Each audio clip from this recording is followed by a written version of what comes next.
This is a conversation with Tina Stromsted. Hi, Tina. Hi, Serge. So you're a Jungian analyst and somebody who's passionate about authentic movement? Yes, I practice in a way that integrates many forms, as is probably true for you, I know, and for many of our colleagues. So I am a Jungian analyst with a private practice here in San Francisco, where I work with individuals and also with groups. But because before I was a Jungian analyst, I was a dance therapist, I'm always including the way that the body is trying to contribute to the conversation and make the unconscious, the implicit more explicit in the conversations that I have with the people that I'm working with. So the somatic and the psychological depth analytic work are they very much dance with each other. And authentic movement is a form of dance therapy, a form of somatics, and one that I've practiced for a long time personally, which has been very meaningful for me, and then eventually became something that I taught. We had an Authentic Movement Institute in Berkeley, a colleague of mine and I, Neela Hayes, for many years. I integrated into my analytic work, and I teach groups that involve that. I also have been studying with a woman named Marion Woodman, who's a Jungian analyst in Canada since the 1980s, and she has a form of work called body-soul rhythms. So I practice and teach that as well. So that's another area. Yeah. So that's that integration of Jungian analysis and movement dance. And you said that the movement helps make the implicit explicit. So do you want to maybe talk a little bit about that, maybe give an example, talk about something of how that happens? Yeah. Well, as you can imagine, many people come for therapy, and some come knowing that I'm an analyst and very much wanting to work with their dreams and work with the unconscious and things that they haven't really paid a lot of attention to in a lifestyle where they're working very much on their careers and building their families and things of this kind. And so the inner life tends to go a bit quiet. And there comes a time when it begins to press on them, whether it's through somatic symptoms of some kind or synchronicities that happen in their life that grab their attention finally, or repeating difficulties in the nature of their relationships. It comes to find them, the inner life. And Joseph Campbell is somebody I studied with for many years when I was working with Stanley Kalaman, since they worked together. And Stanley was bringing in the embodied aspect of the hero's journey, as he put it, and Joe, the mythological counterpart to the somatic formative journey. It was very exciting. And Joe once said, he talked about how we might spend our lives climbing the ladder of success, only to find out when we get to the top that the ladder is leaning against the wrong wall. So I always loved that. And so people who come may have already done quite a bit of psychotherapy, the verbal kind, or maybe not, so they can express themselves quite articulately, but they're kind of skiing on top of what's underneath that the body has been holding until the psyche is strong enough to begin to become more conscious of it and to allow it expression. So this is where, for example, Wilhelm Reich's work came in, with the body armoring, holding unconscious impulses and conflicts and things like that in the body until there was a safe enough relationship, temenos, as the Jungians would say, the sacred container, for the person to begin to thaw enough to allow those impulses, feelings, conflicts, memories of various kinds, traumas we could say, to begin to unfold in the room, to be warmed enough, to feel safe enough to share. So And other people come in very much wanting to do movement and embodied work with me. So some people come in hoping to talk a lot, and when I let them know or remind them that I'm also a somatics practitioner and dance therapist, they might look a little frightened or they might look a little interested. And then I always say, we'll go at your own pace, and I'll always share with you some impressions I have about ways that we might be able to begin to invite the body to enter into our exchange. And then you can see how that feels to you, if that's something you'd like to pursue. Well, for example, at the moment, I'm thinking about a man I worked with many years ago. I'll just call him Daniel, who was a lawyer and came in a business suit, very put together, very depressed. And he was part of a law firm where his father had worked, his grandfather had started it. So it was a lineage of men in this work. And he felt very trapped in it. And he just said to me, it's really not my nature. Yeah. And I asked him how he got involved in it, and it was a question of not disappointing his father and his grandfather and so forth. And he'd married and he had children. He had 3 children. So when I said, well, what would it be like to consider finding another way of work that would be closer to your soul, to your own nature? He just paled and said, I can't let my family down, my father down, and I can't give up this kind of cash flow in terms of being able to support my family and eventually get them into college and that kind of thing. So this went on for a while, and at some point I noticed he was saying, well, on the one hand, I need to stay there, it's important that I keep this profession, I need the money and so forth. On the other hand, I feel trapped, I feel depressed, I'm starting to drink, I don't know how to get out of there. And as he was, on the one hand, I have to stay, I noticed that his face looked a bit white and that there was a very quieting impact on his body. And I stopped breathing. There was a deadness in the room. And then he said, and on the other hand, and I asked him what gave him pleasure. And he said, well, sculpting, working with wood and stone, building things. And he started to smile, and the color started coming into his face, and I started to breathe again. Right. So I want to just slow down a bit. Yeah. That, what you're describing is something where you're picking up the 2 sides. You're noticing what happens to him. You're also experiencing it yourself. So, Exactly. There's that whole body experience is very much in the room, and you're resonating with it. Absolutely. And he wasn't really aware at that point of what his body was doing. So here we have this exquisite thing that happens all the time that we sometimes don't notice, body metaphors. How metaphors in our language often include body wisdom. So a common expression like on the one hand and on the other often carries the conflict. Or I feel torn in 2 directions.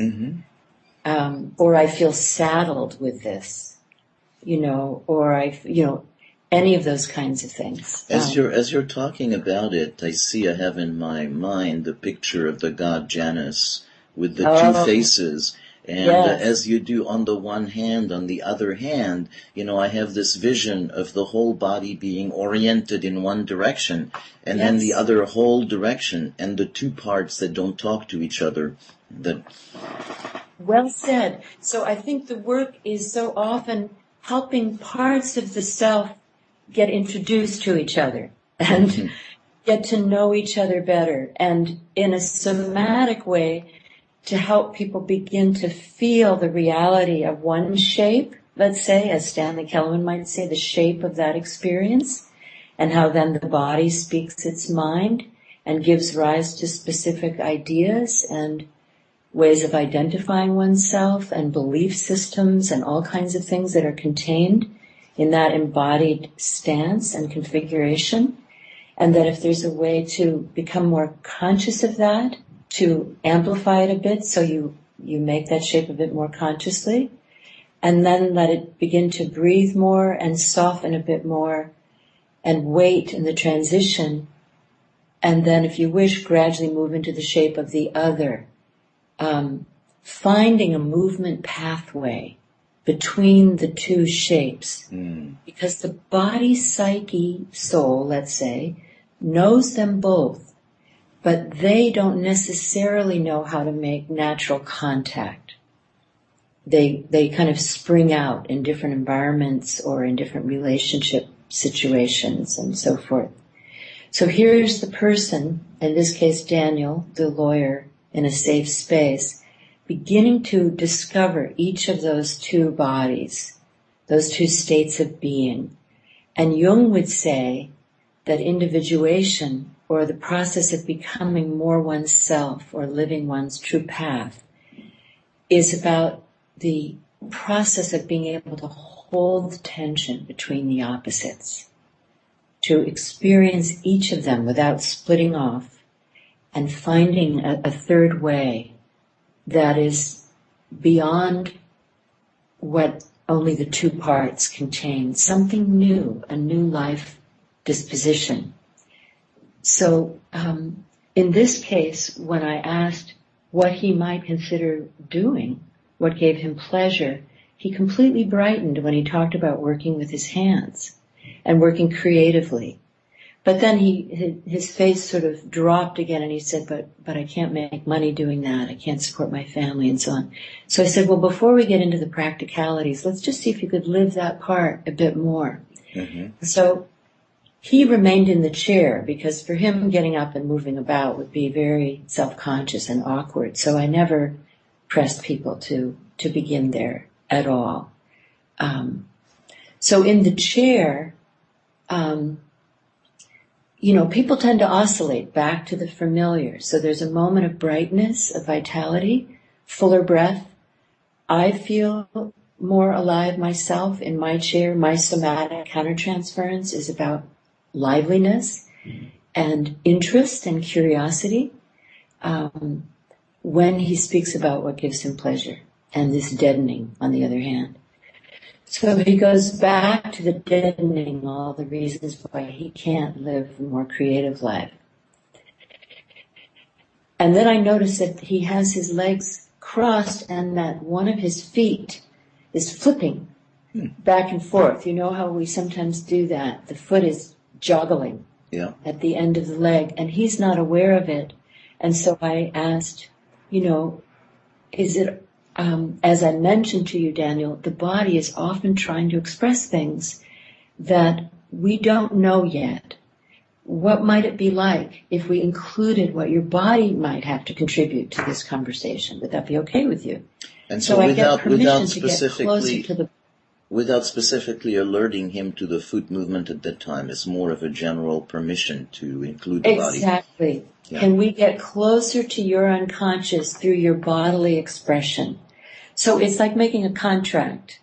Because if I just go to the foot, my experience when I was a younger person, and I would get curious and point it out as people would freeze and stop. Oh, I'm doing something down there that I'm not aware of, and they didn't like that. That someone else was noticing their unconscious. Mm-hmm. It's kind of a natural, shy thing. So now with someone who's very new to working in an embodied way, I educate a little bit, and then I get permission. And he kind of nodded. He looked a little shy, and he smiled, and he said, "Oh, well, okay, sure."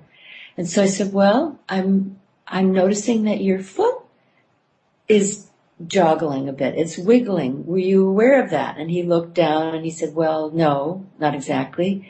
And but he stopped it, and then he kept it going a little bit. And I said, "Well, I wonder if it would be okay if I do that with you." And he looked a little shy, and he smiled, and he said, "Okay." So then I did it with him, so then he could see his movement witnessed and reflected on the outside, which gave him more awareness of what he was doing and allowed some of his feelings about it to come up. And so we did it together a bit, and I said, well, I wonder if we could experiment with what your foot might be trying to say. I said, let's make it a little bit smaller. So we made it a little smaller. Well, let's make it a little bit bigger. And I'm using my voice too, I think kind of playfully and supportively. And so there is an atmosphere of play. Yeah, often. and the relationship at that moment is Yes. one of being very much with him, and both of you are in an experimental mode. So it's the exact opposite of, say, the critical observer witnessing or intruding on the unconscious. But there's kind of a gentle inquiry and playfulness for both of you. Yes, thank you. That's so essential in the atmosphere. And I'm very relational and very process-oriented, because one never knows how the spirit is going to enter the room and find expression through the body and through speech and the musicality of speech, the imagery of speech, or through dream images that get, or memories that bubble up, as you know. So in this case, we're making it a little bit bigger. And then I say, wow, let's add the breath, because that then brings in the affect. Because as you know, if you're holding your breath, you're holding in your feelings. So then you just have motor movement without the affect. Mm-hmm. And so then he starts to, whoosh, the leg really starts to go, and so does mine. And there's a kind of a whoop, almost the way a father would bounce a child on his knee, you know, whoop, like that. And then I said, let's make it a little softer. Let's make it a little stronger. So I'm recruiting all the elements of dance in this. Tempo, weight, direction, the amount of energy that goes into it. So whoosh, he does it big, and I say, maybe there's a sound. Would that be okay? Oh! You know, at first it's a little quiet, and then, it gets stronger. So I'm doing it with him. So I'm mirroring his speech then. So now we have not the reasonable, explicit, rational lawyer's vernacular. We have a kind of speech that's more embodied, that's more sound, that's closer to feeling, emotion, and that's more playful. It's unformed. So it goes beneath the cognitive radar, if you will, where the critic tends to live, as you point out. So then we're doing it, and at a certain point, somehow I had the feeling that maybe we could begin to add words. But I know that I might need to back off if it goes too quickly, because he'll go into his head. But he's able to say, stop! Get out of here! You know, ugh, like this. And so his assertion and his aggression and his upset feelings begin to emerge from underneath the weight of the depression. So when he's saying the stop, get out of here, is it in response to something specific, or is it just in a sense of following the arc of the movement itself? And Yes, good question. Following the arc of the movement. So at first he didn't know what he was responding to. He was just connecting with a stream of emotion that was pregnant in the movement. And then he got in touch with his boss, with his father, his grandfather. All of this material began to come up. The things that were forbidden to be said, which was his way. So all of this is happening as you are in the movement and exploring the movement and the sound, as opposed to materializing or talking about the boss and the environment itself. These are his long-held reactions that find in that situation encouragement for coming out. Exactly. And some of them were, over time, much more powerful than he realized. And that's what the depression had been about. It was a kind of forbidding of these feelings, because it created too much conflict for him to carry them consciously. And there was also, in a way, the good son, so it meant bringing in more of his shadow, which had more aggression, assertion, more of his own voice, the part of him that could object and push back and have his own standpoint, his own voice, his own perspective. That had not been as encouraged or developed. So there was a whole reservoir, and there's the shadow, if you will, of unexpressed feelings, repressed memories, parts of himself that were underdeveloped and that his highly developed ego, in this rational sense, was much less aware of. Yeah. And when it would start to come up, he would push it down, get depressed, or start to drink, or get into a conflict with his wife, or sort of hamper his children when they were playing and telling them to be quiet, and kind of instilling the deadening in the atmosphere that he was experiencing in himself. So his whole family was a little unhappy, as you can imagine. When you talk about the shadow, there's something very beautiful in the way you're describing the session, that actually it was not just a theoretical permission for the shadow to come up, but as you are mirroring him and to some extent preceding him, there is a very real visual, emotional encouragement, permission to be in it. Yes. Yes, I think if we as therapists are willing to go to these expressive emotional places, there's a modeling, not taking it over, not pushing people, but in a way picking up on what's already present in the room and underscoring it in some way through the mirroring, the witnessing, bringing it more forward in consciousness in the room for the person and between us. And then seeing what direction it might want to go in, and with what amplitude, how much energy is just the right amount at that time. In the old days at Esalen, I taught there a lot in the 90s and, into the 2000s. And I remember in the beginning, just after Fritz Perls had been there a lot, there was a lot of primal scream work and a lot of emphasis on smashing pillows, And I think we all got really good at being angry and we became really expert screamers, and things like this. But I think now we know in the field of somatics and body-oriented work that it needs to be integrated and it needs to be titrated, so that you don't get to be just really good at expressing shadow things, but then that you put them in your pocket, you don't know what to do with them. I want to come back to just what you were saying a few moments before that when you were describing the session. And I was struck by how your vocabulary had very much the sense of observing movement.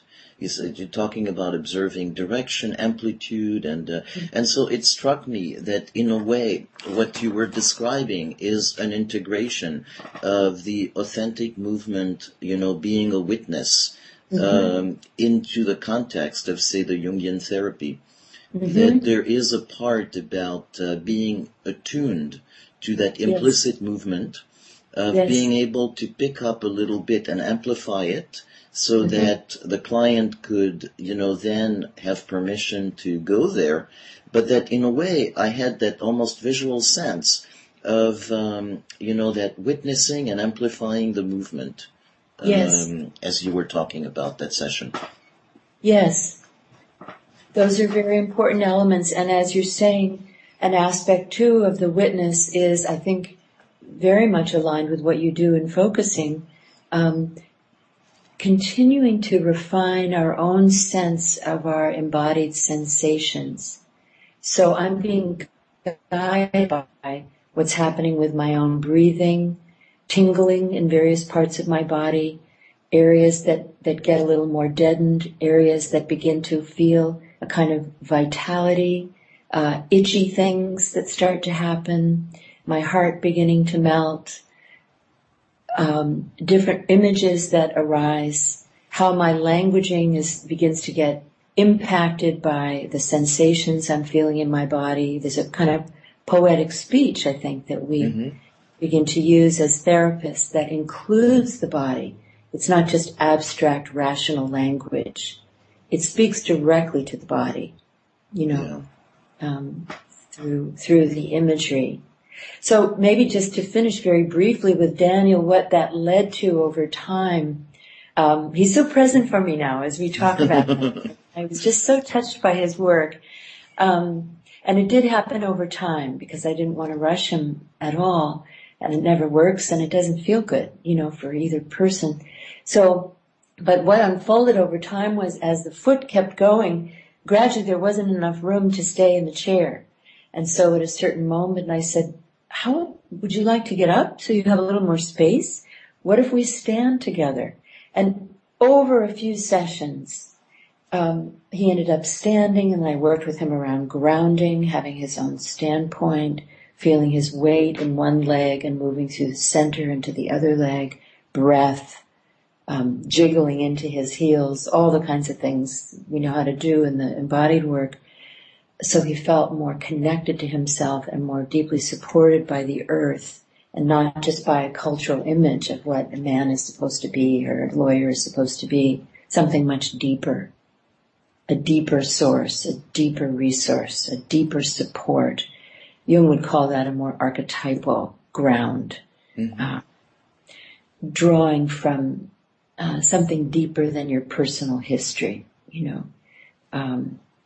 or physical tensions in the moment, a quiet, firmer place in the self that can allow for more to be there and arise than what the constrictions allow for.